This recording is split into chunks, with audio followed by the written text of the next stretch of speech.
Praise the Lord. ദൈവനാമത്തിന് മഹത്വമുണ്ടാകട്ടെ. അനുഗ്രഹിക്കപ്പെട്ട നല്ല സമയത്തിനായി ഞാൻ ദൈവത്തെ സ്തുതിക്കുന്നു, വാഴ്ത്തുന്നു, സ്തോത്രം ചെയ്യുന്നു. ഈ വീഡിയോയിൽ കൂടി വീണ്ടും എല്ലാവരെയും കാണുവാൻ കർത്താവ് കൃപ ചെയ്തതെ ഓർത്ത് ഞാൻ ദൈവത്തെ സ്തുതിക്കുന്നു. എല്ലാവർക്കും എൻ്റെ സ്നേഹവന്ദനം. ദൈവമായ കർത്താവ് നമ്മെ അനുഗ്രഹിക്കട്ടെ. കഴിഞ്ഞ വീഡിയോയിൽ ആരാധനയ്ക്ക് സ്വാതന്ത്ര്യം ആവശ്യമാണ് എന്ന് നമുക്ക് പഠിക്കുവാനിടയായി. ഇസ്രായേൽ ജനം മിസ്രൈമിലായിരുന്നപ്പോൾ അവർക്ക് ആരാധനയുടെ സ്വാതന്ത്ര്യമില്ലാതെ അവർക്ക് ആരാധന നഷ്ടപ്പെട്ടു എന്നുള്ളതാണ് കഴിഞ്ഞ വീഡിയോയിൽ നമ്മൾ ധ്യാനിക്കുവാനിടയായത്. അതുപോലെ തന്നെ ഈ ലോകത്തിൽ പാപത്തിന് അടിമകളായി കിടക്കുന്ന ജനം ആത്മാവിലും സത്യത്തിലും ദൈവത്തെ ആരാധിക്കുവാൻ കഴിയുകയില്ല. ഇന്ന് അതിൻ്റെ രണ്ടാം ഭാഗമായിട്ട് എന്താണ് ആരാധന എന്നുള്ളത് നമുക്ക് അല്പമായി ധ്യാനിക്കാം. എന്താണ് ആരാധന എന്നുള്ളത് വ്യക്തമായി അറിഞ്ഞാൽ മാത്രമേ ശരിക്കും നമുക്ക് ദൈവത്തെ ആരാധിക്കുവാൻ കഴിയുകയുള്ളൂ. അത് കുറച്ച് മനസ്സിലാക്കുവാൻ നമ്മൾ അതിൻ്റെ മൂലഭാഷയാകുന്ന ഹീബ്രു വാക്കിലും ഗ്രീക്കിലും ആരാധനയ്ക്കുള്ള വാക്കുകൾ എന്താണ്, അതിൻ്റെ അർത്ഥം എന്താണ് എന്ന് നമ്മൾ ഗ്രഹിക്കണം. ഹീബ്രുവിൽ നമ്മൾ വായിക്കുമ്പോൾ ഷാച്ച എന്നാണ് പറയുന്നത്. ഗ്രീക്കിൽ പ്രോസ്കുന്യു. ഈ രണ്ട് വാക്കും സാഷ്ടാംഗമായി വീണ് നമസ്കരിക്കുക എന്നുള്ളതാണ്. അവനെ സാഷ്ടാംഗമായി വീണ് നമസ്കരിക്കുക. ആരാധന എന്നൊരു വാക്കിന് നമുക്ക് വേദപുസ്തകത്തിൽ പരിശോധിച്ചാൽ ഭയഭക്തി കാണിക്കുക, അവനെ നമസ്കരിക്കുക, സ്തുതിക്കുക, പുകഴ്ച കൊടുക്കുക, ബഹുമാനിക്കുക, വീണ് നമസ്കരിക്കുക, ചുംബിക്കുക, ഉയർത്തുക, സമർപ്പിക്കുക. ഈ വാക്കെല്ലാം ആരാധനയ്ക്ക് ഉപയോഗിച്ചിട്ടുണ്ട്. അപ്പോൾ നമ്മൾ പാട്ടുപാടി ദൈവത്തെ സ്തുതിക്കുന്നു, സ്തുതിപ്പാട്ട്, അവന് മഹത്വം കൊടുക്കുന്ന പാട്ട്. അപ്പോൾ പലരും ചിന്തിക്കുന്നത് ഒരു 2-3 പാട്ട് പാടുന്നത് മാത്രം ആരാധന, ബാക്കിയുള്ളതൊന്നും അല്ലെന്ന്. അങ്ങനെയല്ല. എന്ന് കർത്താവിൽ വിശ്വസിച്ച് രക്ഷിക്കപ്പെട്ടോ അന്നു മുതൽ നമ്മുടെ എല്ലാ കാര്യങ്ങളും ദൈവത്തെ മഹത്വപ്പെടുത്തുന്നതായിരിക്കണം. അതാണ് ദൈവം ആഗ്രഹിക്കുന്നത്. ആരാധനയ്ക്ക് തുടക്കമോ അവസാനമോ ഇല്ല. എന്ന് ഞാൻ രക്ഷിക്കപ്പെട്ട് കർത്താവിനോട് ചേർന്നുവോ അന്നു മുതൽ സകലത്തിലും ഞാൻ ദൈവത്തെ മഹത്വപ്പെടുത്തി വേണം ജീവിക്കുവാൻ. 1 കൊരിന്ത്യർക്ക് ലേഖനം 10-ാം അധ്യായം 31-ാം വാക്യത്തിൽ അവിടെ എഴുതിയിട്ടുണ്ട്, നമ്മൾ എന്ത് തിന്നാലും കുടിച്ചാലും എന്ത് ചെയ്താലും അത് ദൈവനാമ മഹത്വത്തിനായി ചെയ്യണം. നമ്മുടെ ജീവിതത്തിലെ ഓരോ പ്രവൃത്തികളും ദൈവത്തെ മഹത്വപ്പെടുത്തുന്നതായിരിക്കണം. അപ്പോൾ ആരാധനയ്ക്ക് തുടക്കമില്ല, അതിന് അവസാനമില്ല. നമ്മൾ ഓരോ കാര്യങ്ങളും, നമ്മൾ ചെയ്യുന്ന ഓരോ വിഷയങ്ങളും ദൈവനാമ മഹത്വത്തിനായിരിക്കണം. ആമേൻ. അപ്പോൾ സാധാരണ നമ്മൾ സഭയിലാകട്ടെ, ഒരു ഭവന പ്രാർത്ഥനയോ ഏത് മീറ്റിംഗ് ആയാലും, നിങ്ങളുടെ കുടുംബ പ്രാർത്ഥനയായാലും ആദ്യത്തെ പാട്ട് ദൈവത്തെ സ്തുതിച്ച് പാടുന്ന പാട്ടായിരിക്കുന്നതാണ് നല്ലത്. ചില സമയങ്ങളിൽ കുടുംബ പ്രാർത്ഥനയ്ക്കൊക്കെ ഇരിക്കുമ്പോൾ ചുമ്മാ ആരെങ്കിലും ഏതെങ്കിലും ഒരു പാട്ടെടുത്ത് പാടുക. അത് പാടുമ്പോൾ എങ്ങനെ പാടും? വരുവിന് ഈ നല്ല സമയം വൃഥാവാക്കാതെ. ആ പാട്ട് സുവിശേഷ ഘോഷണം കഴിഞ്ഞിട്ട്, സുവിശേഷം അറിയിച്ചതിന് ശേഷം പാടുന്നതായിരിക്കും ഉചിതം. ഭവന പ്രാർത്ഥനയ്ക്കോ അല്ലെങ്കിൽ കുടുംബ പ്രാർത്ഥനയ്ക്കോ ഇരുന്നിട്ട് ആദ്യത്തെ പാട്ട് വരുവിനി നല്ല സമയം വൃഥാവാക്കാതെ എന്ന് പറയുന്നതിനെക്കാട്ടിലും ഏത് മീറ്റിങ്ങിലും സഭായോഗത്തിനാകട്ടെ, ഭവന പ്രാർത്ഥനയാകട്ടെ, കുടുംബ പ്രാർത്ഥനയാകട്ടെ, അല്ല ഒറ്റയ്ക്കിരുന്ന് പ്രാർത്ഥനയ്ക്കിരുന്നാലും എപ്പോഴും ആദ്യത്തെ പാട്ട് ഒരു സ്തുതി പാട്ടായിരിക്കുന്നതായിരിക്കും നമുക്ക് ഏറ്റവും നല്ലത്. ദൈവത്തെ മഹത്വപ്പെടുത്തിക്കൊണ്ട്, ദൈവത്തെ സ്തുതിച്ചുകൊണ്ട് നമ്മുടെ പ്രാർത്ഥന മുമ്പോട്ട് പോകുന്നതായിരിക്കും നല്ലത്. അപ്പോൾ ഞാൻ ഒന്ന് രണ്ട് കാര്യങ്ങൾ ഞാൻ ഓർപ്പിക്കുവാൻ ആഗ്രഹിക്കുന്നു.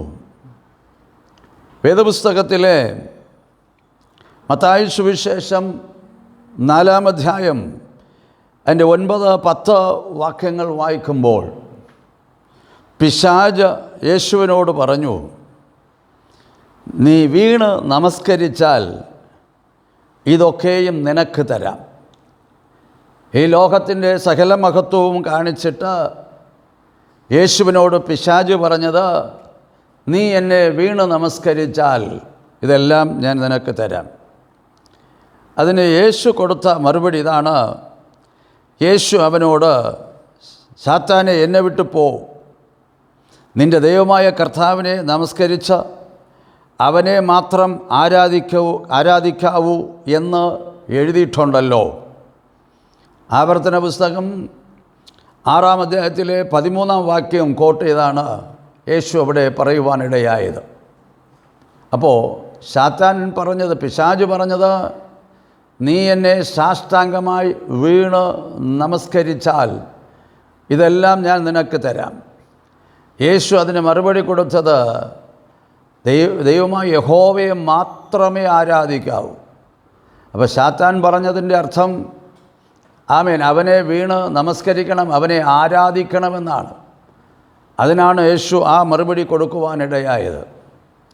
ഒരു വ്യക്തി താൻ വിശ്വസിക്കുന്ന ആ ദൈവത്തിൻ്റെ മുമ്പിൽ സാഷ്ടാംഗമായി വീണു നമസ്കരിക്കുന്നുവെങ്കിൽ അവൻ എത്രമാത്രം തന്നെ താഴ്ത്തുന്നു, അവൻ വിനയപ്പെടുത്തുന്നു എന്നുള്ളത് നമുക്ക് ആ പ്രവൃത്തിയിൽ കൂടി കാണുവാൻ കഴിയും. അപ്പോൾ നാം പാട്ടുപാടി ആരാധിക്കുന്നത് മാത്രമല്ല, അവനോട് ഭയഭക്തി കാണിക്കുക, ബഹുമാനിക്കുക എന്നുള്ളൊരു വിഷയമൊക്കെ ആരാധനയ്ക്കുൾപ്പെടുന്നതാണ്. രണ്ടാമത്തെ വിഷയം നമ്മൾ വായിക്കുന്നു, 2-ാം സങ്കീർത്തനം അതിൻ്റെ 12-ാം വാക്യത്തിൽ, നിങ്ങൾ വഴിയിൽ വെച്ച് നശിച്ചു പോകാതിരിക്കേണ്ടതിന് പുത്രനെ ചുംബിപ്പിൻ. ചുംബിക്കുന്നത് ആരാധനയാണ്, സ്നേഹത്തിൻ്റെ അടയാളം. അപ്പോൾ ഞാൻ കർത്താവിനെ വളരെ സ്നേഹിക്കുന്നു, അതുകൊണ്ട് ഞാൻ അവനെ ചുംബിക്കുന്നു. നാം സുവിശേഷത്തിൽ വായിക്കുമ്പോൾ യേശു ഒരു വീട്ടിൽ ഭക്ഷണം കഴിച്ചുകൊണ്ടിരിക്കുമ്പോൾ ഒരു സ്ത്രീ അവൻ്റെ അടുക്കെ വന്നു, അവൻ്റെ കാൽക്കലിരുന്നു, കരഞ്ഞു, തൻ്റെ കണ്ണുനീർ കൊണ്ട് ആ കാല് കഴുകി, തൻ്റെ തലമുടി കൊണ്ട് അതിനെ തുടച്ചു, അവൾ തൈലം പൂശി ആ പാദത്തെ ചുംബിക്കുവാനിടയായി. അത് ആരാധനയ്ക്ക് ഏറ്റവും ഉന്നതമായ ഒരു ഉദാഹരണം, അല്ലെങ്കിൽ അതാണ് ശരിക്കുള്ളൊരു ആരാധന. ദൈവസന്നിധിയിലിരിക്കുമ്പോൾ നാം ഹൃദയം തകർന്ന് വിനയത്തോടെ അവൻ്റെ പാദത്തിലിരുന്ന്, നമ്മുടെ കണ്ണുനീർ അവൻ്റെ പാദപീഠത്തിൽ വീണ്, നമ്മുടെ മഹത്വമെല്ലാം സമർപ്പിച്ചുകൊണ്ട് അവനെ സാഷ്ടാംഗമായി വീണ് നമസ്കരിക്കുന്നതാണ് ഏറ്റവും ഉന്നതമായ ഒരു ആരാധന. ഇന്നത്തെ ആരാധനയൊക്കെ ഈ ഘോഷയാത്രയിൽ തുള്ളി ചാടി കളിക്കുന്നത് പോലെയുള്ള ജഡീയമായ പ്രവൃത്തികളായി പല സ്ഥലത്തിലും കാണുന്നു.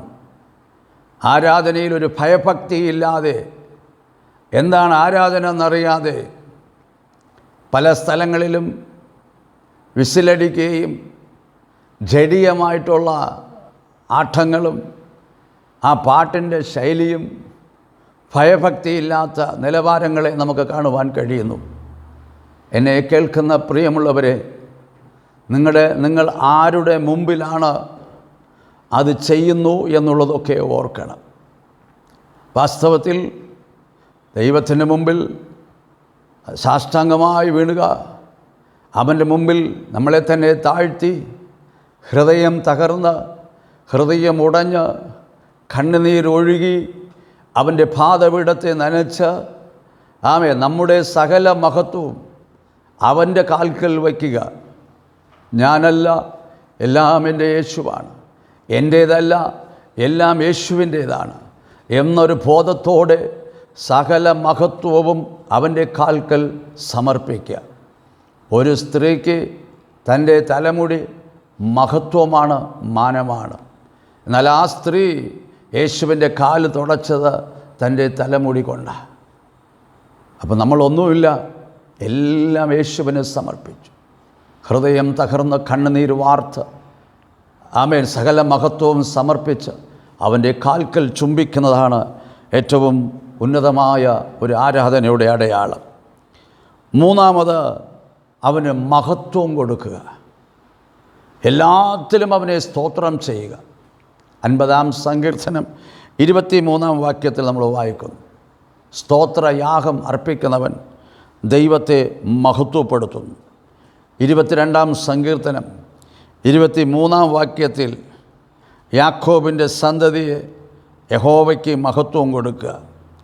യെശയ്യാപ്രവചനം 24:15, യെശയ്യാപ്രവചനം 25:3 ഇവിടെയെല്ലാം ദൈവത്തിന് മഹത്വം കൊടുക്കാൻ എഴുതിയിട്ടുണ്ട്. അപ്പോൾ എല്ലാത്തിലും ദൈവത്തിന് മഹത്വം കൊടുക്കുക എന്നുള്ളതാണ്. നമ്മൾ മഹത്വം എടുക്കാതിരിക്കുക. പലരും അവരുടെ മഹത്വം അന്വേഷിക്കുന്നവരാണ്. നമ്മൾ മനുഷ്യരാണ്. സകല മഹത്വവും സകല പുകഴ്ചയും ദൈവത്തിന് മാത്രം. ആ ചിന്താഗതി ദൈവത്തിന് മാത്രം. എല്ലാ മഹത്വവും അവന്, ഇല്ലയോ? നമ്മളുടെ ഉയർച്ചയ്ക്ക്, നമ്മുടെ നിലനിൽപ്പിന്, നമ്മുടെ എല്ലാ അനുഗ്രഹത്തിനെല്ലാം അവനാണ് കാരണം. ആ കാരണഭൂതനായിരിക്കുന്ന കർത്താവിന് സകല മഹത്വവും. നമ്മെ ഒരിക്കലും ഒരു സ്ഥാനത്തും ഉയർത്താതിരിക്കുക. സകലത്തിലും ദൈവനാമം മാത്രം മഹത്വപ്പെടട്ടെ. നമ്മുടെ എല്ലാ ഉയർച്ചകൾക്കും എല്ലാ കാര്യങ്ങൾക്കും അവനാണ് കാരണമായിരിക്കുന്നവൻ. 4-ാമത്തെ വിഷയം എന്നുള്ളത് റോമാലേഖനം 12-ാം അധ്യായം 1-ാം വാക്യത്തിൽ നമ്മൾ വായിക്കുന്നു, സഹോദരന്മാരെ, ദൈവത്തിന് പ്രസാദം വരുമാറ് ജീവനും വിശുദ്ധിയുമുള്ള യാഗമായി നമ്മെ അർപ്പിക്കുക. അതാണ് ബുദ്ധിയുള്ള ആരാധന. സർവവും യേശുവിനായിട്ട് സമർപ്പിക്കുക. സർവവും നമുക്കുണ്ടായിരിക്കുന്ന എല്ലാം യേശുവിനായി സമർപ്പിക്കുക. യാക്കോബ് തൻ്റെ അമ്മാവനായ ലാബാൻ്റെ വീട്ടിൽ നിന്ന് മടങ്ങി വരുമ്പോൾ ഏശ അവനെ എതിർകൊണ്ടു പോകും, തൻ്റെ സഹോദരൻ. അപ്പോൾ ഏശ ചോദിച്ചു, നിൻ്റെ പുറകെ നിൽക്കുന്ന ഇതൊക്കെ ആരാണ്? അപ്പോൾ യാക്കോബ് പറഞ്ഞ മറുപടി, യഹോവയായ ദൈവം എനിക്ക് തന്ന ഭാര്യയും മക്കളും. എൻ്റെ ഭാര്യയും മക്കളൊന്നും അങ്ങ് ഡയറക്റ്റായിട്ട് പറഞ്ഞില്ല, അത് ദൈവം തന്നതാണ്. അപ്പോൾ അതിൽ ദൈവത്തെ ഉയർത്തുകയാണ്, ദൈവം തന്നതാണ്. അപ്പോൾ നമ്മുടെ ഭൗതികമായ ഏത് നന്മയായാലും അതിലെല്ലാം പുറകെ പ്രവർത്തിച്ചത് ദൈവമാണ്. അതുകൊണ്ട് നമ്മൾ വെറുതെ പാടുന്നവരായി മാറി. എന്നെയും എനിക്കുള്ള സർവത്തെയും യാഗമായി ഞാൻ അർപ്പിക്കുക, ദൈവത്തിന് കൊടുക്കുക. ദൈവത്തിനെ ശ്രേഷ്ഠമായി കാണുന്നത് കൊണ്ട് നാം എല്ലാം അവന് കൊടുത്ത് മഹത്വപ്പെടുത്തും. അപ്പോൾ സമർപ്പിക്കുക, അർപ്പിക്കുക എന്നുള്ളത് ദൈവത്തിന് മഹത്വം. Praise the Lord. 5-ാമത്തെ വിഷയം, നാം ഈ ഭൂമിയിൽ സൽപ്രവൃത്തി ചെയ്യുന്നവരായിരിക്കണം. അത് ദൈവം ആഗ്രഹിക്കുന്നു. തൻ്റെ ഗിരിപ്രഭാഷണത്തിൽ മത്തായി സുവിശേഷം 5-ാം അധ്യായം അതിൻ്റെ 16-ാം വാക്യത്തിൽ നമ്മൾ വായിക്കുമ്പോൾ അവിടെ വായിക്കുന്നത്, അങ്ങനെ നിങ്ങളുടെ സൽപ്രവൃത്തി കണ്ട് അവർ സ്വർഗസ്ഥനായ പിതാവിനെ മഹത്വപ്പെടുത്തേണ്ടതിന് നാം ദൈവമക്കളായ നാം ഈ ലോകത്തിൽ മറ്റു മനുഷ്യരുടെ മുമ്പിൽ നല്ല സൽപ്രവർത്തികൾ ചെയ്യുമ്പോൾ അത് ദൈവനാമ മഹത്വത്തിനായിത്തീരും. നമ്മുടെ പ്രവൃത്തി കാണുമ്പോൾ മറ്റുള്ളവരും ദൈവത്തെ സ്തുതിപ്പാൻ മഹത്വപ്പെടുത്തുവാൻ ഇടയാകണം. ഇങ്ങനെ ആരാധനയ്ക്ക് ഒരുപാട് നിലവാരത്തിൽ നമുക്ക് ദൈവത്തെ ആരാധിക്കും. ദൈവത്തെ ആരാധിക്കുന്നവർ സത്യനമസ്കാരികളായിരിക്കണം. ആ സത്യ ആരാധന എങ്ങനെയാണ് എന്നുള്ളത് നമുക്ക് തുടർന്നുള്ള വീഡിയോയിലൊക്കെ നമുക്ക് പഠിക്കാം, അറിഞ്ഞിരിക്കണം എല്ലാവരും. അപ്പോൾ ഇന്നത്തെ വീഡിയോയിൽ ഞാൻ പറയുവാൻ ആഗ്രഹിക്കുന്നത് എന്താണ് ആരാധന. അതിൻ്റെ ഗ്രീക്ക് പദം, അതിൻ്റെ ഹീബ്രു പദങ്ങൾ വായിക്കുമ്പോൾ സാഷ്ടാംഗമായി വീണ് നമസ്കരിക്കുക. വേദപുസ്തകത്തിലെ ഭയഭക്തി കാണുക, അവനെ നമസ്കരിക്കുക, സ്തുതിക്കുക, പുകഴ്ച കൊടുക്കുക, ബഹുമാനിക്കുക, സാഷ്ടാംഗമായി വീണ് നമസ്കരിക്കുക, സമർപ്പിക്കുക, ചുംബിക്കുക, ഉയർത്തുക, എല്ലാത്തിലും അവനെ പുകഴ്ച കൊടുക്കുക എന്നുള്ളതാണ് നമുക്ക് കാണുവാൻ കഴിയുന്നത്. ഈ ആരാധനയിലെല്ലാം ബേസായിരിക്കേണ്ടത് ഭയഭക്തിയാണ്, ദൈവത്തോടുള്ള ഭയഭക്തിയാണ്.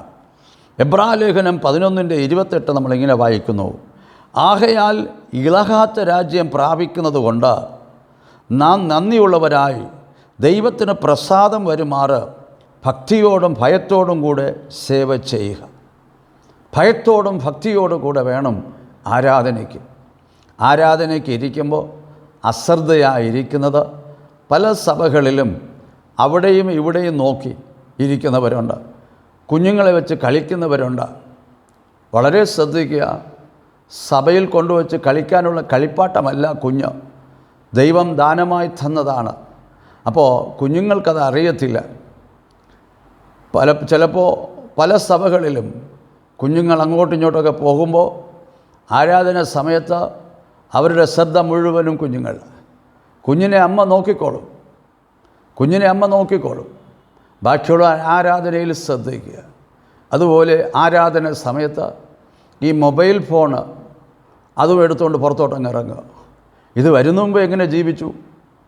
അപ്പോൾ ദൈവത്തോട് ഒരു ബഹുമാനമില്ലാതെ, സാധാരണ മിലിറ്ററിയിലൊക്കെ നിങ്ങൾക്ക് കാണുവാൻ കഴിയും, സീനിയർ ഓഫീസേഴ്സിന് മുമ്പിൽ സംസാരിക്കുമ്പോൾ അവർ കൈ അനക്കത്തില്ല, കൈ രണ്ടും അറ്റൻഷനിലായിരിക്കും, നേരെ നോക്കിക്കൊണ്ടാണ് സംസാരിക്കുന്നത്.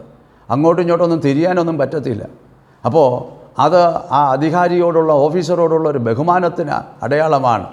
കൈ ഉയർത്തിയോ അങ്ങനെയൊന്നും ഇങ്ങനെയൊന്നും സംസാരിക്കാൻ പറ്റത്തില്ല. അത് നമ്മുടെ മക്കളെയും പഠിപ്പിക്കണം. മുതിർന്നവരുടെ മുമ്പിൽ നിന്നിട്ട് കൈ ഉയർത്തിയെല്ലാം സംസാരിക്കരുത്, മുഖത്ത് നോക്കി സംസാരിക്കണം. അതൊക്കെ നല്ല ഡിസിപ്ലിനാണ്. അപ്പോൾ ദൈവത്തിൻ്റെ മുമ്പിൽ ആരാധനയ്ക്ക് ഇരിക്കുമ്പോൾ ആ ഭയഭക്തി ഇരിക്കണം, ആ ബഹുമാനം ഇരിക്കണം. എന്നെ കേൾക്കുന്ന പ്രിയമുള്ളവരെ, എന്തെങ്കിലുമൊക്കെ തെറ്റുകളുണ്ടെങ്കിൽ തിരുത്തിക്കൊള്ളുക. ഇന്ന് നാം പറഞ്ഞതുപോലെ ആരാധന ചുമ്മാ 2 പാട്ട് കൊണ്ട് തീരുന്നതല്ല. ആരാധനയ്ക്ക് തുടക്കമോ അവസാനമോ ഇല്ല. എൻ്റെ ജീവിതം തന്നെ ദൈവത്തിന് പ്രസാദമുള്ളൊരു യാഗമായി തീരണം. ആമേൻ, സ്തോത്രം. അതാണ് ദൈവം ആഗ്രഹിക്കുന്നത്. അല്ല ഞായറാഴ്ച മാത്രം ഞാൻ പോയിട്ട് ഒരു മണിക്കൂറോ 2 മണിക്കൂറോ അവിടെ നിന്ന് ആരാധിച്ചിട്ട് വരുന്ന അതല്ല. ആമേൻ, നമ്മുടെ ജീവിതം തന്നെ ഒരു ആരാധനയായിരിക്കട്ടെ. എപ്പോഴും ദൈവത്തിന് മഹത്വം കൊടുക്കുന്ന നിലയിൽ അവനോടുള്ള സ്നേഹം, അവനോടുള്ള ബഹുമാനം എപ്പോഴും നമ്മൾ കാണിക്കുക. സ്തോത്രം. ദൈവം നമുക്ക് ചെയ്ത നന്മയ്ക്ക് നമ്മൾ കാണിക്കുന്ന നന്ദി പ്രകടനമാണ് ആരാധന. Praise the Lord. ദൈവം നമുക്ക് ചെയ്ത നന്മകളെ ഓർത്തുകൊണ്ട് ഞാൻ ആ ദൈവത്തോട് കാണിക്കുന്ന നന്ദിയുടെ പ്രകടനമാണ് സ്തുതി, പുകഴ്ച, ഉയർച്ച കൊടുക്കുന്നത്, മഹത്വം കൊടുക്കുന്നത്, ആരാധിക്കുന്നത്. ഞാൻ ആരാധിക്കുന്നവർ ആ ദൈവം ആരാണ് എന്നുള്ളൊരു നല്ല വെളിപ്പാടുണ്ടാകണം. ഞാൻ ആരാധിക്കുന്ന ദൈവം ആരാണെന്നുള്ള വെളിപ്പാട്. സ്തോത്രം. അതുകൊണ്ട് ഭയത്തോട് ഭക്തിയോട് ദൈവത്തെ ആരാധിക്കുക. ദൈവം അങ്ങനെയുള്ള ആരാധനയാണ് യഥാർത്ഥ ആരാധന. അല്ലാതെ ജഡീയമായിട്ടുള്ള തുള്ളിച്ചാട്ടമോ ബഹളമോ അല്ല ആരാധന. ചില സഭകളിൽ അത് ഹൃദയത്തിൻ്റെ ആഴത്തു നിന്നുള്ള ആരാധനയല്ലാതെ വെറുതെ പുറത്തുള്ളവരെല്ലാം കുറ്റം പറയുന്ന നിലയിൽ ഭയങ്കര ബഹളവും ശബ്ദമൊക്കെ. അതല്ല, ആത്മാവിലുള്ള ആരാധന നിങ്ങളെത്ര ശക്തിയായി ആരാധിച്ചാലും അത് ദേശത്തെ ശ്രദ്ധിക്കുമാറാക്കും. ആ ശബ്ദം പോകുന്നിടത്തെല്ലാം ദൈവസാന്നിധ്യത്തിൻ്റെ വെളിപ്പാടുണ്ടാകും. പൗലോസും ശീലാസും കാരാഗൃഹത്തിൽ ഭക്തിയോടെ ആരാധിച്ചപ്പോൾ കാരാഗൃഹത്തിൻ്റെ അടിസ്ഥാനം കുലുങ്ങി. അടുത്ത അറകളിലുള്ളവരെല്ലാം ശ്രദ്ധയോടെ കേട്ടുകൊണ്ടിരുന്നു എന്നാണ് നമുക്ക് വേദപുസ്തകത്തിൽ വായിക്കുവാൻ കഴിയുന്നത്. പ്രിയമുള്ളവരെ, യഥാർത്ഥ ആരാധന എന്താണ്, എങ്ങനെ ആരാധിക്കണം എന്നുള്ളതൊക്കെ നമുക്ക് തുടർന്നുള്ള വീഡിയോയിൽ പഠിക്കാം. കർത്താവ് നിങ്ങളെ അനുഗ്രഹിക്കട്ടെ. നിങ്ങളും ദൈവത്തെ ആത്മാവിലും സത്യത്തിലും ആരാധിക്കുന്നവരായിരിക്കുക. ആരാധിക്കുമ്പോൾ വിടുതൽ, ആരാധിക്കുമ്പോൾ സൗഖ്യം, ആരാധിക്കുമ്പോൾ അനുഗ്രഹം നിങ്ങൾക്കുണ്ടാകും. സകല മഹത്വവും ദൈവത്തിനായിരിക്കട്ടെ. കർത്താവ് നിങ്ങളെ അനുഗ്രഹിക്കും. വീണ്ടും കർത്താവ് അനുവദിച്ചാൽ മറ്റൊരു വീഡിയോയിൽ കാണാം. അതുവരേക്കും ദൈവം നിങ്ങളെ അനുഗ്രഹിക്കട്ടെ. സ്തോത്രം.